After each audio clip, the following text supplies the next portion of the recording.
আসসালামু আলাইকুম রহমতুল্লাহি ওয়া বারাকাতুহু।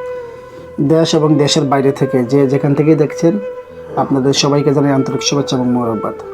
প্রিয় বন্ধুরা, আজকে আপনাদের সাথে নিয়ে আমরা একজন সাহাবা সম্পর্কে জানব, যিনি দুনিয়াতে থেকেও এই দুনিয়ার মোহনা থেকে তিনি কবরের জন্য তৈরি হয়েছিলেন। আমাদেরও ঠিক তেমনিভাবে তৈরি হওয়া প্রয়োজন। তো চলুন আমরা ভিডিওটা দেখি।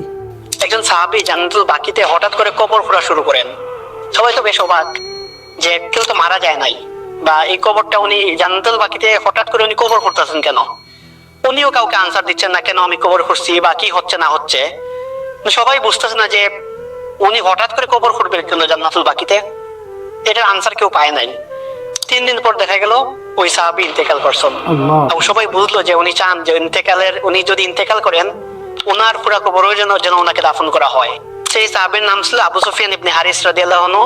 উনি ছিলেন রাসূল ইসলামের দুধভাই, এবং রাসূল ইসলাম খুব করে চাইতেন যে ওনার এই দুধভাই যেন ইসলাম গ্রহণ করেন। যদিও ওনার দাওয়াতের প্রায় অনেক বছর পর, প্রায় মক্কা বিজয়ের পর উনি ইসলাম গ্রহণ করছেন। রাসূল ইসলাম খুব আফসোস করতেন যে ওনার দুধভাই যেন ইসলাম গ্রহণ করে, কিন্তু উনি ইসলাম গ্রহণ করতে করতে অনেক লেটে করছেন।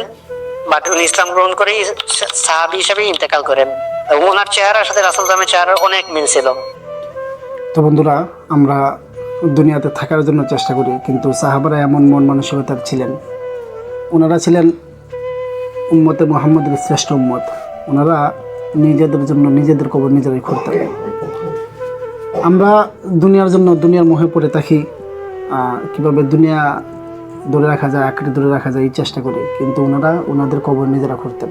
আমরা মরণ থেকে পালাই, কিন্তু মরণ থেকে পালালেও বাঁচা যায় না। এই জন্য আমাদের প্রয়োজন আমরা যেন কবরের জন্য তৈরি হই, পরবর্তী আখিরাতের জন্য তৈরি হই।